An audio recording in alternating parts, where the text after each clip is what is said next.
Are you ready? Are you sitting down? Welcome to the Schein On Podcast with attorney Evan Schein. It's the podcast that pulls back the curtain on the divorce process. This is the secret weapon.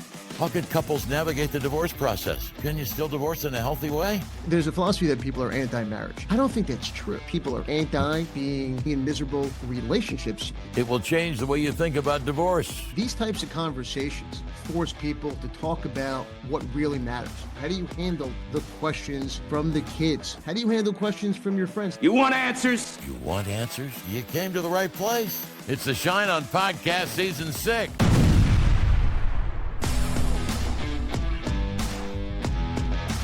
Season 6, episode 98 of the Schein On Podcast. I'm Evan Schein.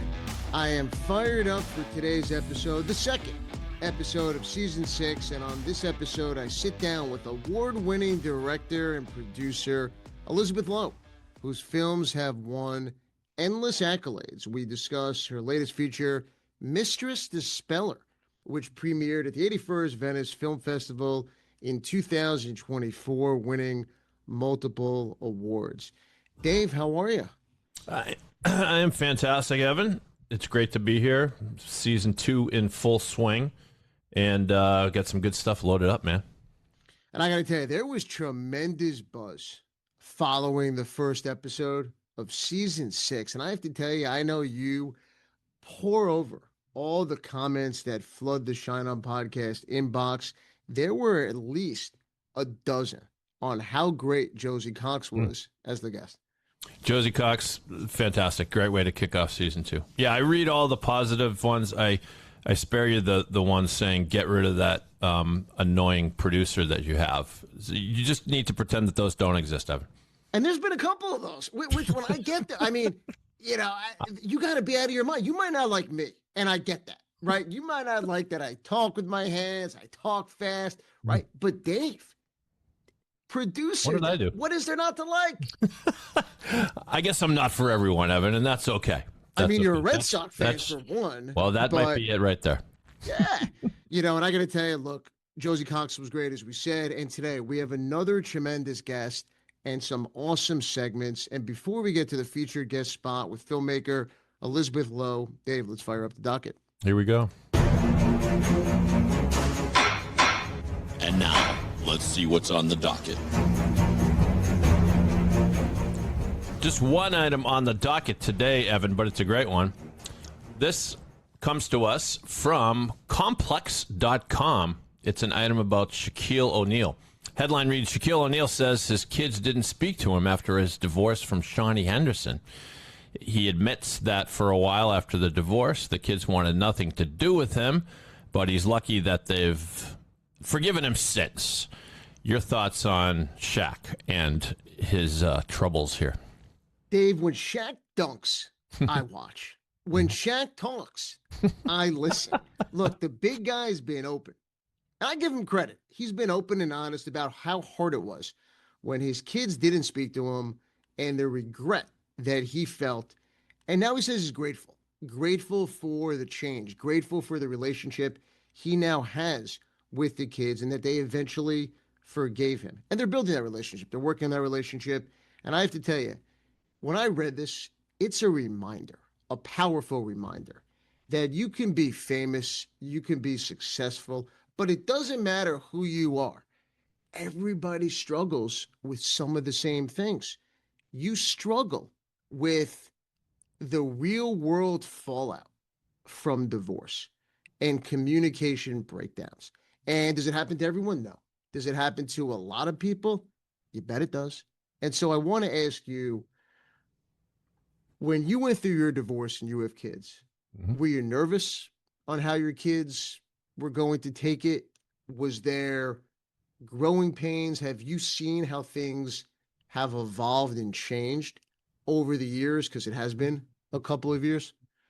Yeah, I'd love to say that everything went smoothly and you parent the best you can and you have a great relationship with your kids. I still worry about it. I still think about it. I've been divorced for more than 10 years now. And I still feel feelings of guilt that I kind of detoured my kids' lives. But I guess what it comes back to is whether you are divorced or whether you're in a happy marriage for 50 or 60 years, your relationship with your kids is not dictated by your marriage or your dissolved marriage. Either way, you need to be a parent. You need to put in the time, be there for them, so that's what I tried to do, go to every athletic event involving the kids and every dramatic event involving the kids and everything in between, and do the best you can. So I sympathize with Shaq. I never had a tumultuous relationship with my kids over the divorce. It's more like you worry what they're not saying as well as what they're saying, and you just hope that the best. But actions speak louder than words. Be the best parent you can, and your kids are ultimately going to respect you for that, even if in the short term they're put off by the unsettling nature of the divorce and what it did to their schedules and their lives. Dave, let me ask you a question. You say something which I think is brilliant. You often wonder about the things that your kids were not saying. At any point as your kids got older, did they ever open up to you and ask what happened or seek more information than perhaps they might have had when they were younger and when the process happened? No, they haven't, and maybe that day will come someday. I mean, my kids are both in their 20s, and so, we have a nice relationship now, and, I think if they ever want to have a conversation about that, then I'll have the conversation. But I don't know if this is a hot take or not, but I don't think kids need to know everything. I don't. If it impacts something that impacts their lives or something that's important to them, of course, you always want to be honest with them. You don't want to lie to them. But, people going through a divorce, there are ugly moments. There are moments that you're not necessarily proud of. And, why not build your relationship with your kids based on the things that you have between them? Your relationship with your kids doesn't necessarily need to be impacted by things that happened in the past with your spouse. And maybe that sounds a little manipulative, but I think back, my parents were married up until the day my dad passed away, but they went through some tough times and you could see it. And, you always want to make sure your parents are all right, but I feel like I didn't need to know about specifics of a fight they had, or if there was something else going on that maybe I didn't need to know. So that's my hot take for the day, Evan, but take it forward. Dave, let me ask you this on that point. In terms of being an involved dad, an involved parent, and this might be a hard question to answer. Do you think you were a better parent than you otherwise would have been had you stayed in the marriage because of the relationship and whatever was happening from that perspective, if that makes sense? Yeah, my ex and I, we didn't have I'll use the word again, tumultuous marriage. We didn't, there were no huge knockdown, throw down fights or anything like that. But unfortunately, in the end, it wasn't a loving marriage. And I think our existence had become kind of stagnant, and that's not a good recipe for being a good parent. And also, you have the tendency, if you're not happy, to maybe be lazy and let mom do the mom things and I'll do things here or there. When you're divorced, it's really all up to you. It's not just wheels continuing in motion. Here's this family and we all live together. And I think that's such a good point, because I tell people all the time, look, if you look at history, everyone has certain roles and responsibilities because you're in an intact household. But when you separate and get divorced, it's an opportunity for you to shine, for you to do things, not that you're not capable of doing, but it just wasn't what you did during the marriage because there was another person. So now you step up and you do things that you might have not done. And I find for a lot of my clients, right, dads, moms, whoever it is, it's an opportunity for them to do much more. And many people relish and thrive in that role. Yeah. And you try to maximize the time you spend with them. Your if nothing else, you're very aware of the amount you spend with them versus the time you don't spend with them, which is not some during a marriage. It's teamwork and it's here and there, but you don't necessarily think, oh, I spend these days with my kids. And so granted, that's part of the sad part of being a divorced parent is, you could have great times with them and then you have to say goodbye and drop them off. But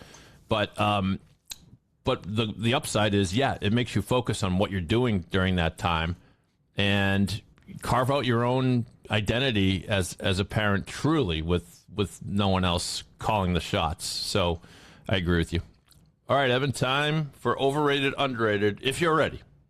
Let's do it. All right. Overrated. Or underrated. This is the segment where I give Evan some legal topics, some illegal topics, some topics on non-legal matters that are for him to decide, overrated or underrated. We got a couple of important divorce law topics. Number one, division of interest in a business. I guess I'd say that we need to decide whether it's overrated or underrated. The practice of valuing that business and dividing the interest in a business that one of the spouses holds so that they both get equal parts. Is that overrated or underrated, Evan? Dave, underrated. Look, I'll tell you why. Everyone focuses on the house. However, the real fight ends up being on the business. When you have a business owner, the titled spouse, and the non-titled spouse, you have valuation battles. You have income versus retained earnings discussions, goodwill. But the biggest argument is on the contributions, indirect or direct, of the non-business owner. This is where cases are won and cases are lost. In New York and many other states, you look at it as, what was someone's indirect contributions, but for, let's say, a parent staying at home, right? That freed up and allowed that other spouse to build a successful business, to be out all hours of the day and all hours of the night, building that business. So many business owners feel that the business is mine, and many spouses who are the non-business owner feel that they deserve to share in that business's success. So you see that argument play out time and time again. It's one of the most litigated issues in any matrimonial and any divorce action. And for those reasons, it's underrated. Underrated. Item 2 is divorce lawyers working hand in hand with CPAs. And I know that we've had many professional advisors on this show, and some of which you have good relationships with. But you tell us, Judge Evan Schein, divorce lawyers working hand in hand with CPAs, overrated or underrated? Dave, underrated. Look, the right CPA in a divorce action, it is crucial. It can be an absolute game changer, going through the tax returns and all the different schedules, from spotting income and analyzing cash flow and spotting financial red flags and tax implications, potential dissipation of assets. Look, it is so important to the ultimate resolution of the case. But let me say this. Your lawyer and accountant, they absolutely need to be on the same page. They need to be working together for the benefit of a client.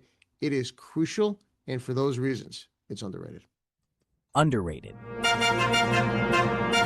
I think some people might not realize that there's nothing verboten about your lawyer and your CPA communicating directly about your case. No, right? They should. Yeah, because I think a lot of people would think, well, I've got my lawyer and now I got to go get my CPA. But when they work together, you're really doing yourself a favor at making sure everybody's on the same page.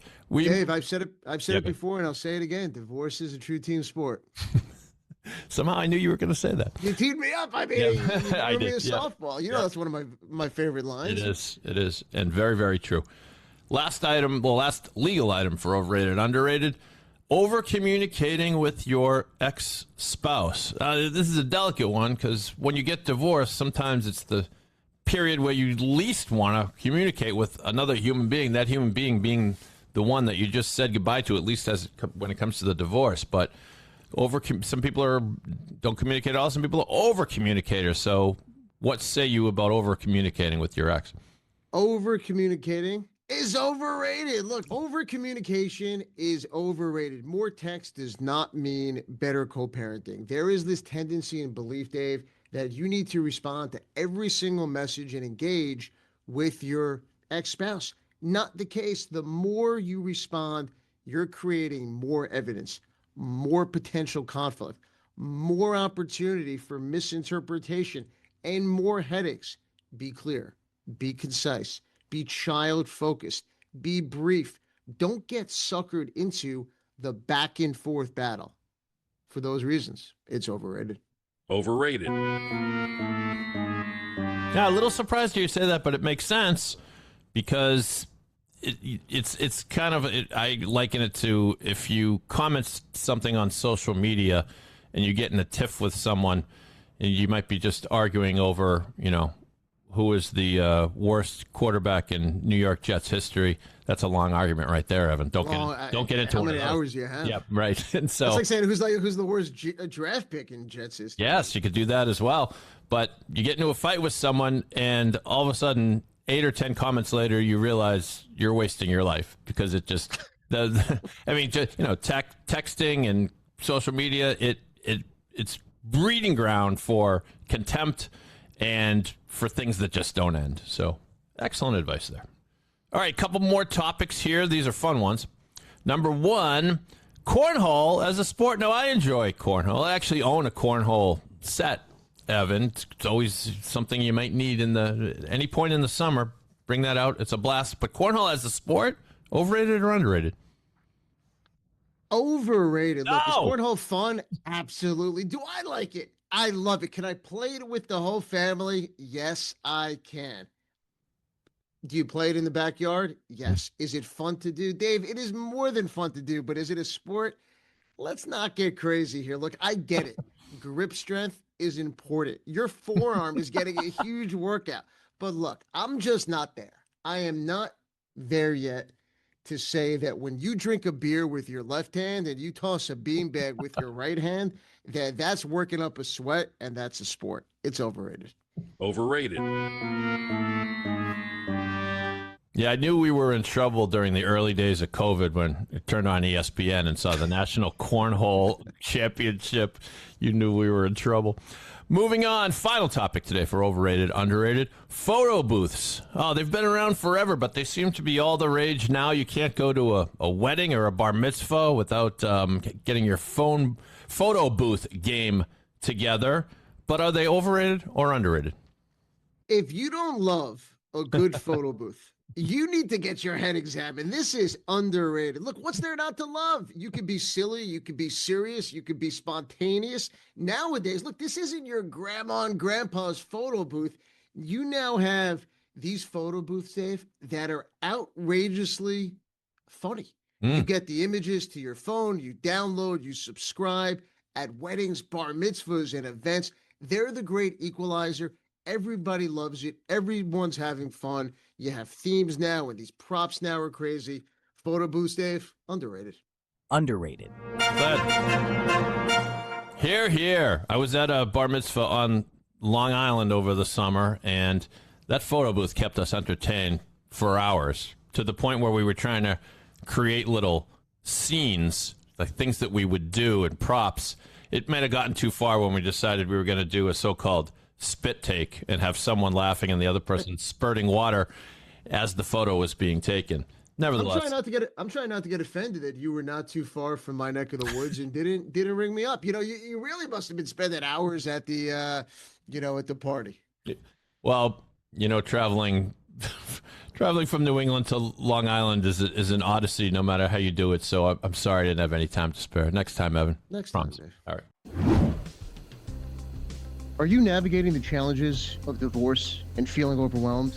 You're not alone, and you don't have to go through it alone. You should get in touch with Rhonda Nordyke, financial divorce advocate, where it's all about you.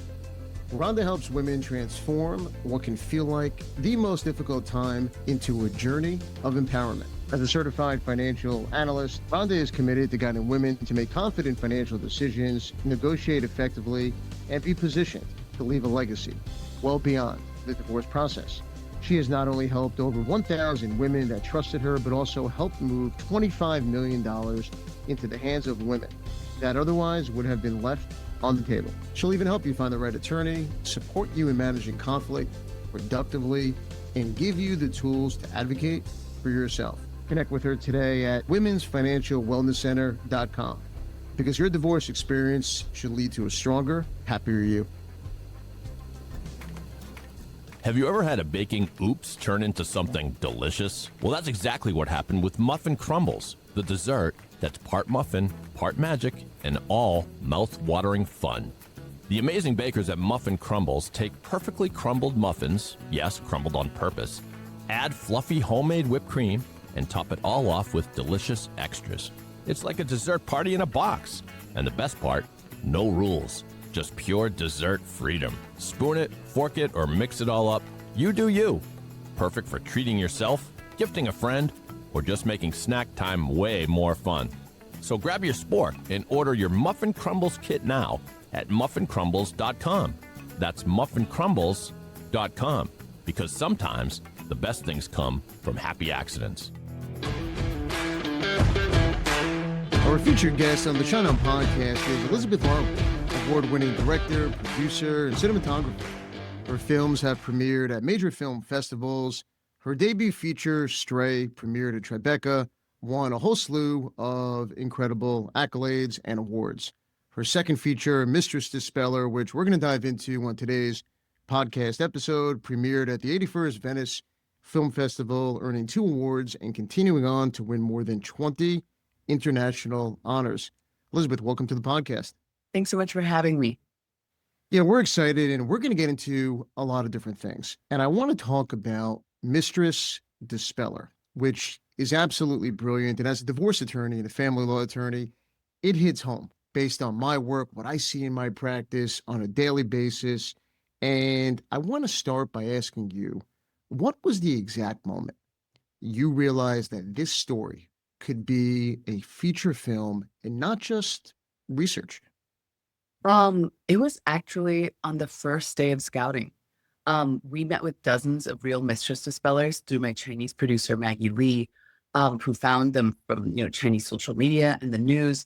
But Teacher Wang was the only one on our first day of scouting where, in the matter of 3 hours, we were able to get access to, on camera, a husband, a wife, and a mistress who were all entangled in the same love story, part of the same case on camera. And I was so moved by each of their perspectives, including the cheating husband and the mistresses, which was really unexpected for me, that I knew there was a film worth pursuing here. If it could expand your empathy to a place that you didn't expect, and stretch your compassion, that would be a meaningful exercise for audiences to engage in too. And Elizabeth, let's stay with Teacher Wang for a moment. Did observing Teacher Wang ever challenge your own assumptions about infidelity or betrayal? Going in, I think I didn't really have very strong assumptions about infidelity or cheating. I went in with an attitude of non-judgment already, because our goal was to create this rashomon of a love triangle and sort of be curious about why people are doing what they're doing despite their transgressions. But I will say that when and you see it in the film, one of the most striking moments, she talks about who is in pain, whether it's the wife or the mistress.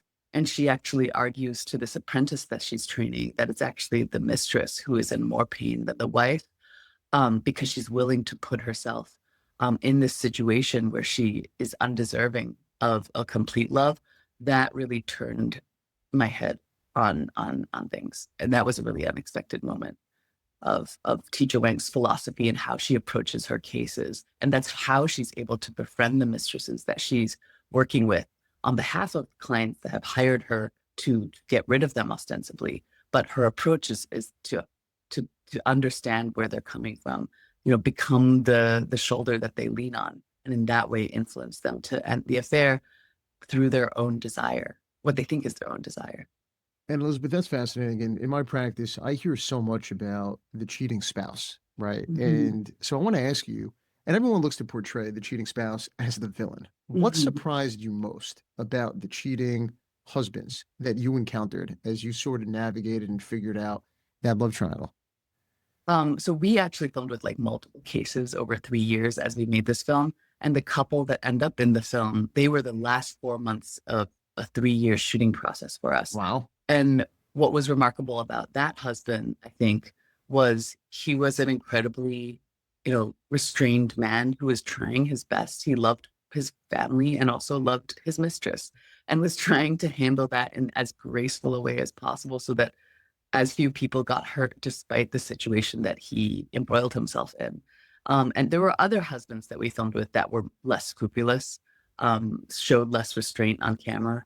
And, I found those people to be a little less relatable, but at least in terms of the husband that we did film, I actually admire him, which may feel like a stretch to a lot of audience members. But the fact that, he's at this fork in his road where he has to choose between his duty and his commitment to his family versus his, personal sense of happiness in that moment and his desires for being in the presence of this younger person who makes him feel alive.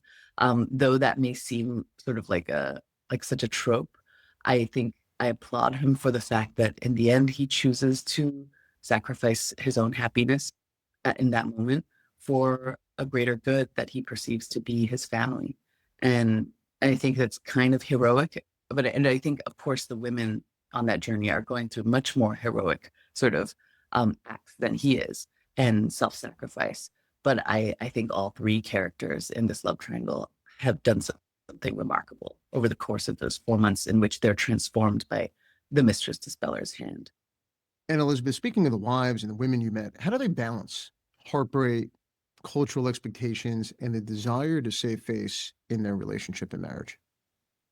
I mean, I was so struck. Like, I don't know whether I could personally do what, especially Mrs. Lee, the wife, was able to do in her marriage, after 30 years of a marriage with this man who she perceived to be the love of her life. He betrays her and she finds out. And instead of ever directly confronting him, which I think most people probably in the West especially would do. I don't know if you've observed that in your practice. Of course. She instead chooses to hide that information, confide only in her younger brother, who then advises her to hire a Mistress Dispeller. And she never puts him on the spot, for better or worse. She wants him to feel like the fabric of the family that they've created is still intact by never calling him out, her husband out on the transgression that he's committed. And I think there's so much grace in that. While you can critique her for saying, for not holding her husband accountable, I think there's a lot of beauty in resolving a conflict in this way where it's so nonviolent, it's so peaceful. Things are swept under the rug, but at the end of the day, all three parties are able to sort of like maintain their dignity and keep this facade of able to be able to save face so that they can return to the family intact. Elizabeth, I'm fascinated by the next question, which is, did you find yourself at times emotionally siding with one party? And as a director, how do you pull back when at times emotions, especially a documentary like this, how do you pull back to make sure your emotions don't cloud the way you're viewing and also directing the film? Yeah. So what was really interesting about the premise of this film, which is we're trying to create an even portrait between three people who are at opposing ends of a triangle, in conflict with each other, that in the production process, because Mistress Dispelling has so much deception involved, and Teacher Wang is creating these friendships with them over the course of 4 months, and trying to influence them, we made sure that our contact with our participants, the clients, was kept to a minimum. So while we were super friendly on set, we never sort of had heart-to-hearts with them throughout those 4 months until the master interview at the end, where they discovered what role Teacher Wang played. And that was super important for us because there would be such a situation of, potential conflict of interest if we bonded more with the mistress or the wife or the husband, and they're all asking you as this sort of neutral party in their lives, who's entered their lives, Sure. to play a role. And so that was something that we did, withheld ourselves from throughout the process so that we wouldn't disrupt the Mistress Dispelling process or impact it in a way that it would normally sort of unfold. So that was something that on a practical level we enacted. And on a personal, emotional one, of course, the wife who welcomed us into her life so readily and transparently, my heart really was with her. But at the same time, every character we met, once we got to know the husband a little bit more, and once we got to know Fei, the mistress, more, my heart sort of expanded towards them too. So, by the end of the process, what my editor, Charlotte Munch-Bengtson, and I did, we just wanted to make sure that in the edit, while people do tend to over-reveal themselves, I think, in the field as you're recording them, especially because our strategy for filming them, we would leave the room. In most of the scenes that you see in the film, the whole crew are never in the room. We're monitoring it from another room so that they can be as unself-conscious as possible. And people tend to reveal too much. And we actually felt it was our job morally in post-production in the edit to protect them from themselves. And in that way, I think we tried to exercise sort of an even-handed restraint towards all parties. If Teacher Wang worked in New York or Los Angeles, what do you think her practice would look like? I think that is such an interesting question. And people have asked me in audience all the time, like, is this a scalable business internationally? And while there are some elements of Mistress Dispelling that are culturally specific to China or Asia, and that, you're trying to save face for everybody, and you expect people to react in a way that saves face for everybody. Sure. And where, you're turning a blind eye to lies, and you're repressing confrontation. I do think that, there would be a demand for her services in cities like New York or LA, where I think people in these cities there would be a niche, there would be a minority of people that would still be, incentivized to save their marriages, no matter what the cost, both, literally and also emotionally, in wanting to preserve their lifestyles or the love that they feel they've made. Yeah, look, we're sharing a brain. I absolutely think there would be a market and a need, for it, especially in the city, where I am in New York. Elizabeth, I was going to say, I do think she would have to adapt her practice to be mindful of the cultural differences in the West, and how would you deal with those and create strategies and techniques that would respond to those, so that she would continue to be successful in her, Mistress Dispelling. As you were filming this and putting it together, and the research and the production and everything that goes entail that is involved with putting together a documentary like this, was there ever a moment where you thought the project would fail, whether it's fall apart, ethically, logistically, or legally, given the subject and the scope of what you were doing? Yeah, there were multiple things that we dealt with on an ethical level and on a legal level. So, and I feel very grateful that throughout this process, my producer, Emma Miller, was by my side and, guiding, we were working it out together. But so on a legal front, it was very interesting because a lot of the participants, their greatest concern was not being exposed as cheaters or having been cheated on. Their concern was national security, whether they would be in breach of any national security laws by being in our film and showing their lives in this way. So we actually had to sign a contract with all of our participants, saying that we would not portray China in a negative light, and that we would not distribute the film publicly in China within our control. And that first portion is such a broad statement to sign your name to as you're crafting a film that, it can be interpreted in so many ways. But at the end of the day, I felt comfortable signing it because I'm from Hong Kong and our crew is from China working in the field. And of course, we would never want to endanger any of them and also our participants. And also being from Hong Kong, I knew that whatever film I made in mainland China, I knew that it would be consumed in the West and internationally. I knew I didn't want to show, or I didn't want to pick a subject matter or show it in a way that would be able to be weaponized by the rising anti-China sentiment in the West. And so I wanted to pick a subject matter and approach it in this way that showed that, very regular Chinese people in the middle of China have a lot of dignity and approach life in a way that I think may be alternative to some international audiences, but has its merits. And then on the ethical front, because deception is so much a part of Teacher Wang's work, we couldn't be transparent, especially to the husband and mistress at the beginning of production. And they were approached by the Mistress Dispeller's business partner to be in a film more broadly about modern love and dating and relationships in China. And that's what they had agreed to at first, in which they might just be a small part of an ensemble film. But over those 4 months, once they discovered what Teacher Wang's real role was in their lives, they were given the opportunity to either reconsent to being a part of the project or dropping out. And we were prepared to allow them to drop out because we had filmed over those 3 years with so many other love industries, because we weren't sure whether we would get the kind of access that we eventually did get with divorce lawyers, dating camps, matchmakers. And then we traveled back to China again after we made a cut of the film to show each of them separately so that they could sort of review their portrayals and again, give us their blessing or drop out. And that was sort of the cool sort of production strategy we approached how to make this film in which deception is baked into its authentic process. But thankfully, they all agreed to remain featured, and I don't take that for granted because there were couples that dropped out.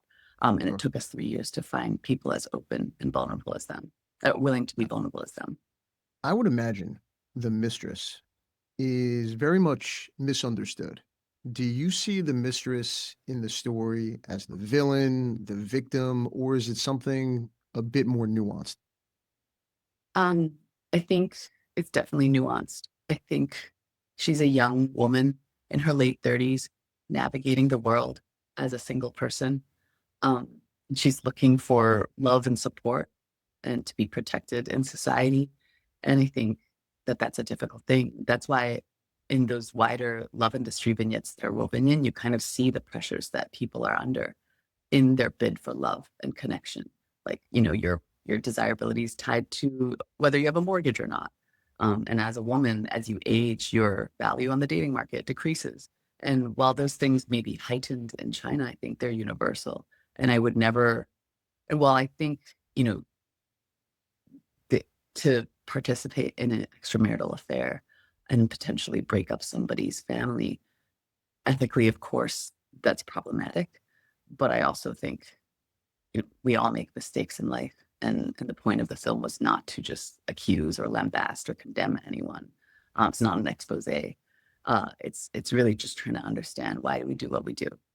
What is the industry of Mistress Dispelling say about modern marriage in today's world? It's interesting because, sometimes in the West, when we've shown the film, people's reactions like, why wouldn't the wife just get a divorce after being betrayed by her husband in such a grave way? And why would the husband choose to stay when he's clearly maybe not happy? I think what Mistress Dispelling says is there has arisen through a market demand over the last 10 years, a way for women to fight to stay in their marriages for better or worse.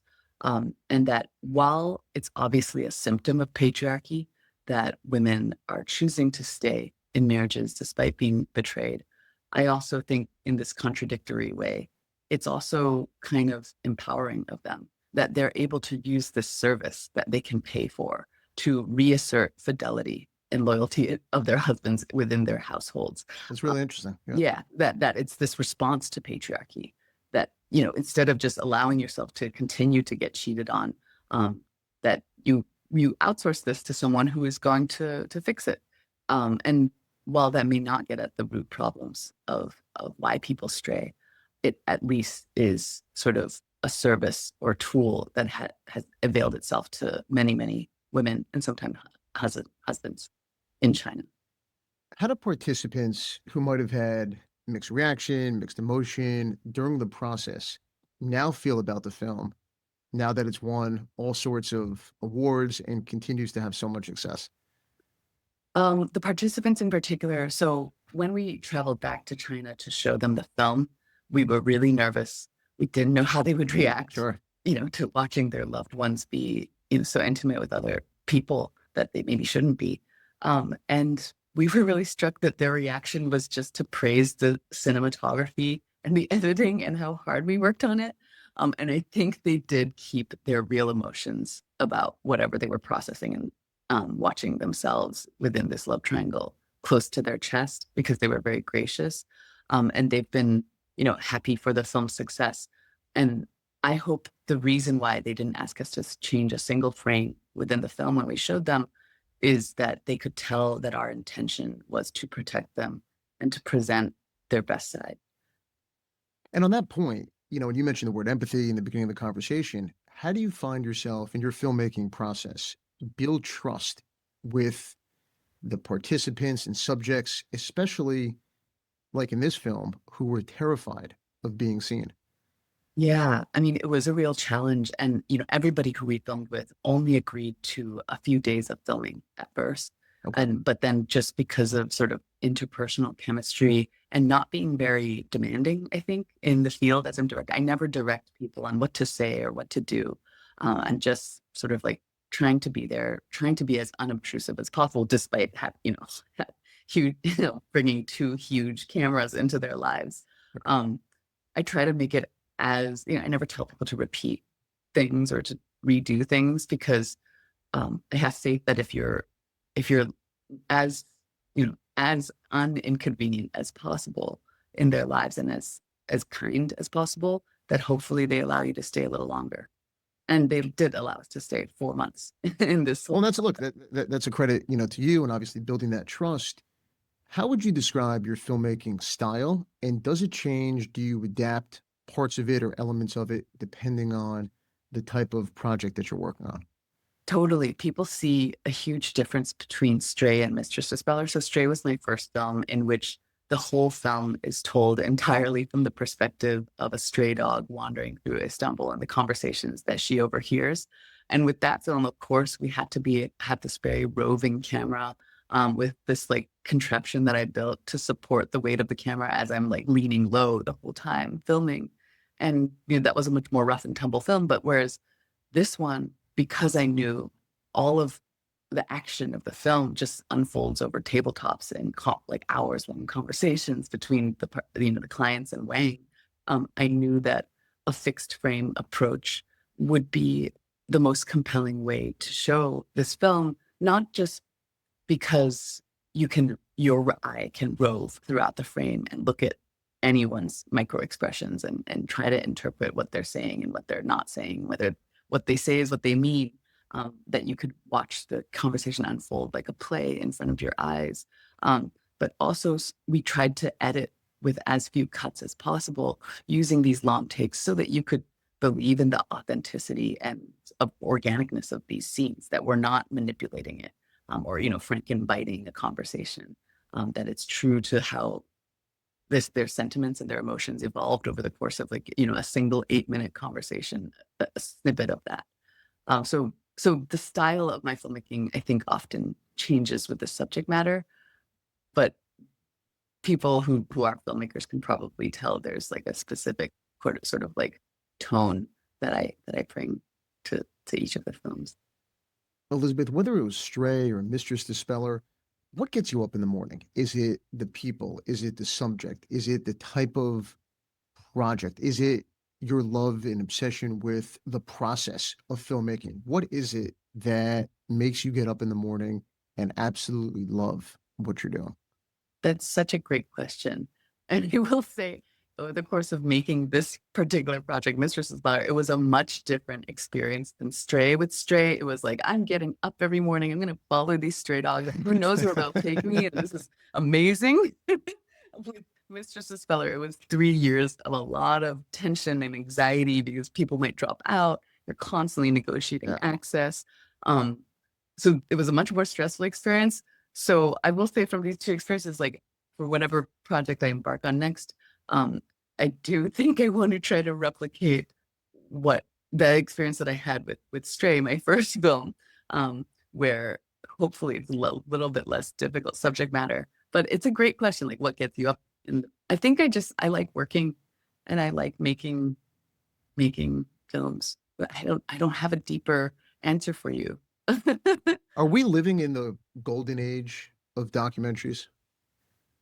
I think it's come to an end. If there was a golden age in the last 10, 15 years in which people were able to make a lot of money from documentaries, Yeah. and there's such a thirst for content from streamers, I think as they're getting consolidated, and yeah, veterans who've been working in the industry far longer than me will also say it's severely contracted, and we're in this sort of crisis in the marketplace of documentary, and whether it will return to what it was, 20 or 30 years ago, in which it was not a profit-making practice, that you made the films for the public good and for the sake of the art, and that it will not be able to sustain you as much as it did in the last 10 to 15 years. Elizabeth, in the world that you filmed in Mistress Dispeller, do you believe monogamy is sustainable? That's such a great question. I don't have, prescriptive views about monogamy versus polyamory and what kind of lifestyle people should have. I have read that monogamy is sort of like the lesser of all evils in terms of a lifespan, that people who commit to long and monogamous relationships are, in the end, tend to be happier than people who don't, over the span of decades. And so on a personal level, I believe in monogamy, but I can, of course, from having witnessed all these cases of betrayal and infidelity over 3 years, of course we can question that, because I think it's also in our natures to want many partners and to want to be loved in different ways and to be seen. And so what I think I've realized is that it takes a lot of work to keep a spark alive, to feel recognized within a relationship. And in the case that we filmed, the husband, not to place any blame on the wife, but the reason why he strayed suddenly after 30 years is he didn't feel seen anymore in that relationship, because his wife was grieving the loss of her mother and was behaving and seeing the world in a really different way. So he was reacting to that. And I think there's a way. Actually, I don't know. I think what I've learned over the course of making this film is that nobody really knows about how to keep love going, and I would never claim to know from behind the camera. Sure. No, I get it. And to that point, is there a question you hope audiences ask themselves after watching the film? There's a lot of sequences in the film that's just like music, with these sequences across nature and urban landscapes, loneliness and solitude, and people trying to connect at speed dating events, but they're all on their phones. And I built those sequences in because I wanted to give audiences the space to reflect on their own approaches to love and life, and to sort of think about how wider societal demands and pressures inevitably sort of corrupt and shape our hearts and our desires, and just to be, to give space to yourself to think about that. And something that an audience member said to me that I was really touched by after they watched the film was that watching the film felt like therapy for them, because the gaze was so non-judgmental that they felt in themselves as they watched it. They could find the room and the grace to sort of forgive themselves of the transgressions of what they have done or haven't done in love. And I hope that it does that for other audience members. Your films have received so much praise, so much accolade, and deservedly so. Would you ever consider making a film about love and infidelity in the US? And if not, what's next? What's on the horizon? Where do you go from here? Yeah, I grew up watching romantic comedies and romances like Notting Hill and Moulin Rouge and Love Actually. Like, I am obsessed with love. So I would love to be able to make more love stories that also still sort of address the wider world in which we live in which we're trying to find connection. Yeah. Speaking Not necessarily infidelity, though. Sure. Okay. So infidelity. But tell us why. Is that what did you learn about infidelity, or what's the pause or hesitation on exploring that beyond the Mistress Dispeller? I think infidelity is just one aspect of the experience of love that we can focus on. And I can see why, love triangles are super compelling. I recently read this Nexus by Yuval Harari, and he writes that the reason why we are so drawn to melodrama, stories about love triangles or sibling rivalries, is because they speak to us on such a fundamental level as a species, because we are here because we competed against other potential mates, or our ancestors did, and they won. And so, of course, we're invested on this like very primal level. But I think, love is really vast, and there's many other ways to explore it, hopefully. I love that. I want to bring on producer Dave, a guy who is no stranger to love triangles. Dave, come on for the fun segment we do on the podcast called They Said It. Evan, we'll talk about that later, okay? Let's do They Said It for now. They said it. They said it. They said it. They Said It is the portion of the program where I provide 3 quotes from famous people, and then we see how Elizabeth feels about them, pro, con, or otherwise.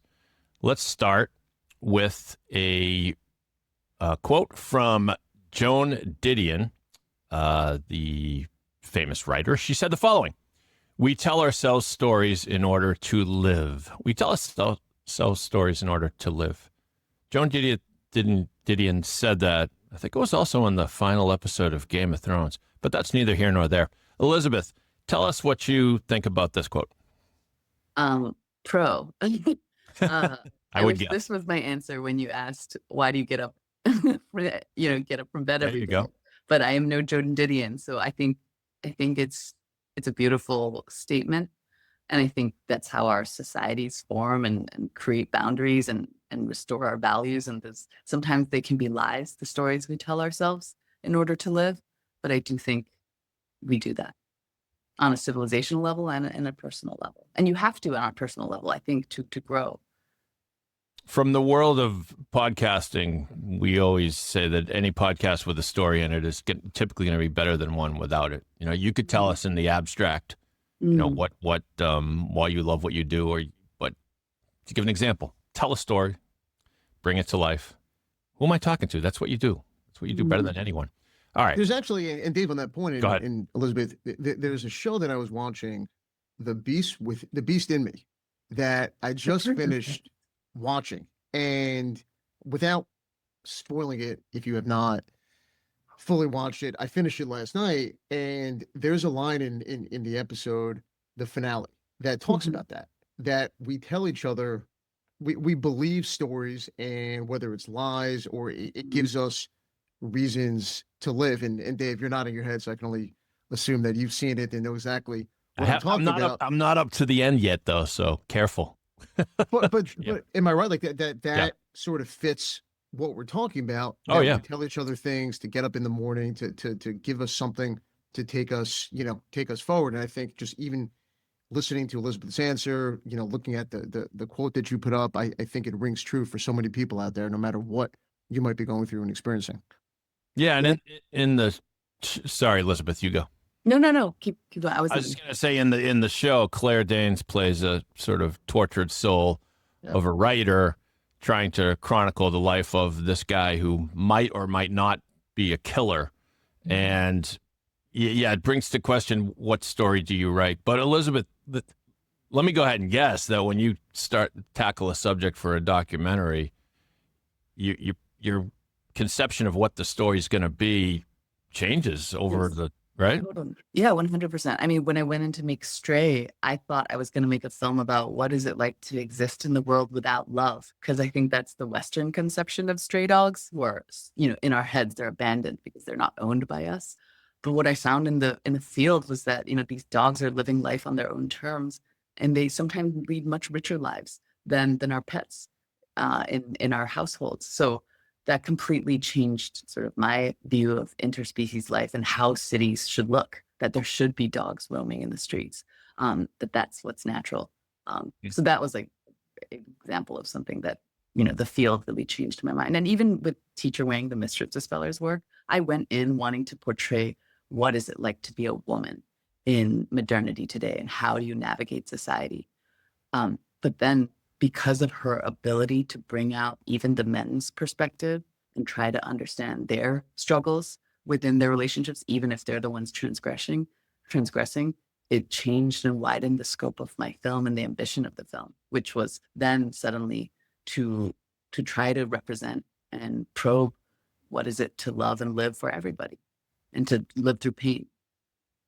Before I forget, Elizabeth, I meant to ask you, where do we see your film? Is it still in theaters? Will it be streaming eventually? Tell us. It's still in select theaters across the United States. And if you go to Oscilloscope's website, you can see where it's playing. And then it'll end up on a streaming platform that I cannot announce yet, that we're very excited about. Well, I'm excited about it too. I can't wait. By the way, a lot of dogs in the Beast in Me also, right? Really? A lot of dogs. A lot of dogs. Can't wait. Next quote comes to us from legendary British author Virginia Woolf. She said the following: "For most of history, Anonymous was a woman."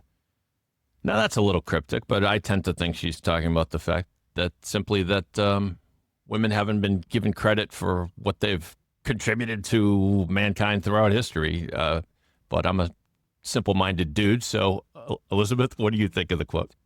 Yeah, I mean, one has to be pro Virginia Woolf. I also think that maybe anonymous means that, one has to hide that one is a woman in order for their work, especially the literary work, to be taken seriously. And I'm sure while things have improved, that's probably still so much the case in whatever industry, whether it's film or others. I mean, if you look at the number of female directors that are prominent today, it's like a handful. And maybe it's because we're still 100 years into filmmaking in a way that, novels were a few hundred years in, but I think film still has a ways to go. And I think film has this additional barrier beyond writing novels, which already Virginia Woolf faced with that, is that you have to command huge crews and raise so much financing to exact your vision. And that there's so much bias, I think, in that system. I'm curious to follow up on what you said about the documentary industry being sort of in peril. I watch a ton of documentaries. I mean, I gobble them up, and there are great ones, and then there are ones that are kind of like, eh. Are you saying that now there's just a pressure for you to crank out content quickly and have it be commercial, or did I miss that? I'm sorry. Tell me. I think there's always been that pressure. Yeah. But I would say, like, even the content now, there's less demand for even the content, which is why really? I think the documentary industry has been sort of like in collapse. So many production companies have shut down their documentary wings because the streamers are just not buying them, even if it's content. Wow. Well, that's a bummer. I don't know what I'm going to do with my time if there's not. There will always be documentaries in some fashion, right? We'll see. All right. Final quote for They Said It comes from legendary German filmmaker Werner Herzog. I can almost hear his narrated voice in my head as he says this. I'm not going to do the accent. Documentary films are not journalism. They are poetry. So says Werner Herzog. Elizabeth, your thoughts? I agree with this 100%, at least in my own personal approach to documentary films. That's why I got into documentary, or saw it as a pathway outside of fiction. That I saw Errol Morris's film, Gates of Heaven and Vernon, Florida. And in those films, which seemed to be about nothing important on the surface, I saw so much authorship and thinking behind the scenes of the editing of those interviews that he conducts in the swamp and around a pet cemetery. I was like, oh, you can, even in nonfiction, the author can show his thinking and his vision for the world in the ellipses. And I was like, I could do this maybe.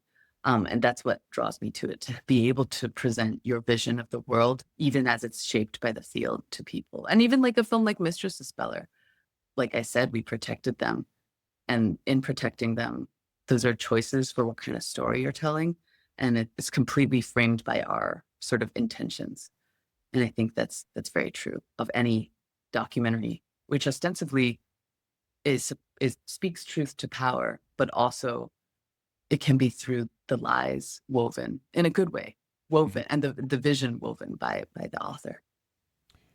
I'm a former journalist myself, and you like to think that documentarians have a similar mission to get to the truth, but I think I know what you're talking about. The Errol Morris film, the Green Gables one, just a lot of little moments that were very telling. And the documentarian isn't necessarily telling what you should take from it, but the inclusion of certain key footage makes all the difference. There's a documentary, and I feel bad because I'm going to get the name wrong, but it's something like The Strongest Man in the World. It came out it's probably about 15 years old. I'll have to figure this out later. But the point of the story is it was about this guy who was a professional strongman, and he was like a bodybuilder.